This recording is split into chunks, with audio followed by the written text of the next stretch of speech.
नमस्कार, आप देख रहे हैं टीवी द्वापरा और मैं हूं आपके साथ श्रेया गुप्ता। चलिए अब आज की सबसे बड़ी खबर पर चर्चा करेंगे क्योंकि कनाडा के प्रधानमंत्री जस्टिन ट्रूडो ने अपने पद से इस्तीफा दे दिया है। ये खबर ना केवल कनाडा बल्कि पूरी दुनिया के लिए बेहद चौंकाने वाली है। भारत कनाडा के बीच पहले से ही तनावपूर्ण संबंधों के मद्देनजर ट्रूडो का ये फैसला और भी महत्वपूर्ण हो जाता है। आइए जानते हैं इसके पीछे की पूरी कहानी और इसके भारत पर क्या प्रभाव पड़ सकते हैं। लेकिन उससे पहले देश और दुनिया की तमाम खबरों से जुड़े रहने के लिए आज ही टीवी द्वापरा को सब्सक्राइब कर लीजिए और बेल आइकन के बटन को जरूर टैप कीजिएगा।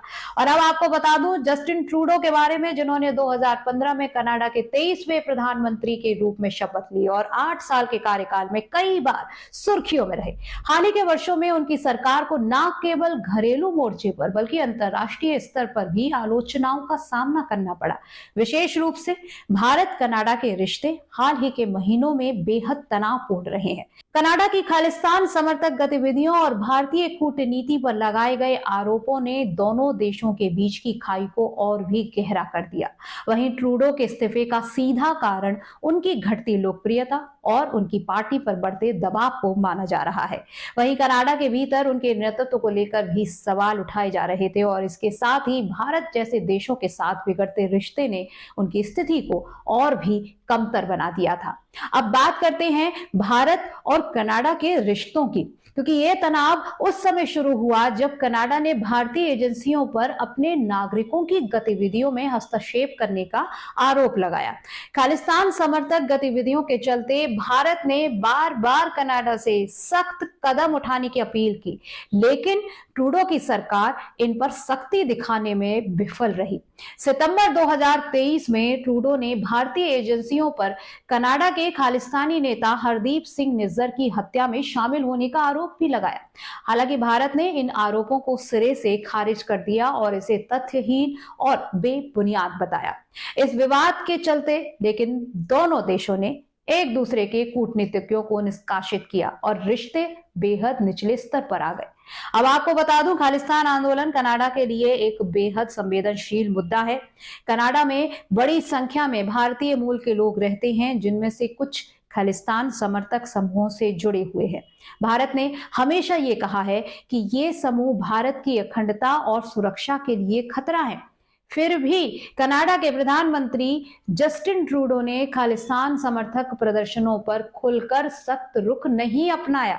अब इसके चलते भारत और कनाडा के संबंध और भी बिगड़ते गए। ये मुद्दा न केवल राजनीतिक बल्कि सांस्कृतिक और सामुदायिक स्तर पर भी दोनों देशों के लिए एक चुनौती बना रहा। यही नहीं बल्कि जस्टिन ट्रूडो के कार्यकाल के दौरान कनाडा में हिंदू समुदाय के खिलाफ खालिस्तान समर्थकों के द्वारा हिंसा और उकसावे की घटनाओं में भी बढ़ोतरी देखी गई।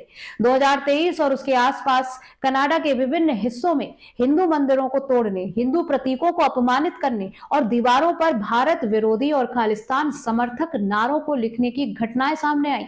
उदाहरण के लिए आपको बता दूं, जुलाई 2023 में टोरंटो के प्रसिद्ध श्री भगवान शिव मंदिर पर खालिस्तान समर्थकों ने हमला किया और वहां भारत विरोधी संदेश लिखे। इसी तरह ब्रैम्पटन और मिसिसागा में कई हिंदू मंदिरों पर खालिस्तान समर्थकों ने तोड़फोड़ की और इन घटनाओं ने न केवल कनाडा में रह रहे हिंदुओं को डरा दिया बल्कि भारत और कनाडा संबंधों को भी और बिगाड़ दिया।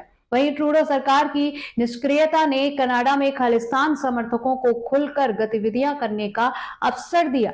रिपोर्ट्स के अनुसार स्थानीय पुलिस और प्रशासन ने इन घटनाओं पर सख्त कार्रवाई करने की बजाय अक्सर खालिस्तानी समूहों का पक्ष लिया।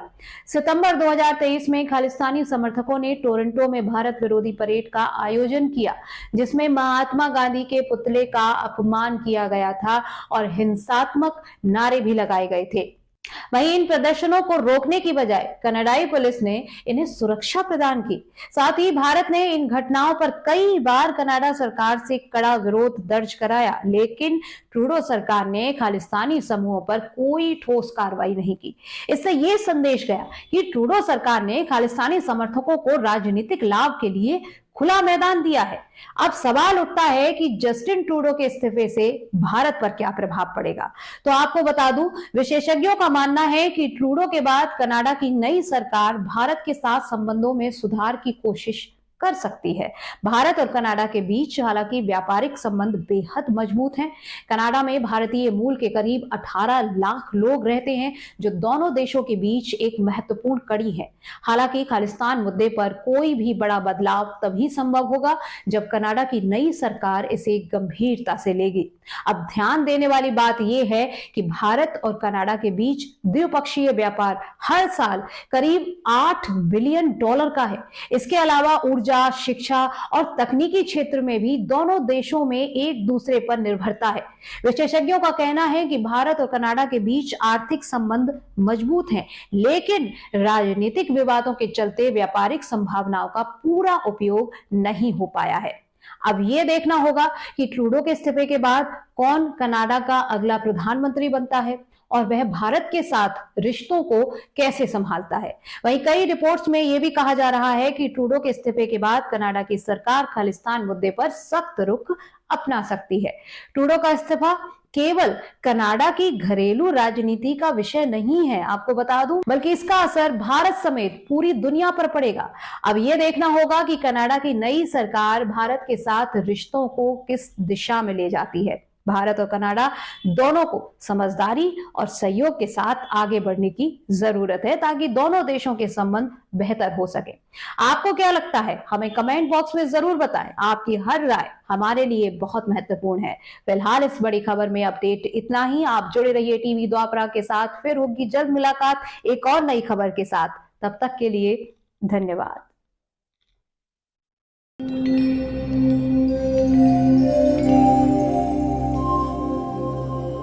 टीवी द्वापरा, संभवामि युगे युगे। अगर ये प्रोग्राम आपको अच्छी लगी तो लाइक, शेयर और कमेंट करें। टीवी द्वापरा के प्रोग्राम्स को हमेशा देखने के लिए सब्सक्राइब करें, बेल आइकॉन दबाएं।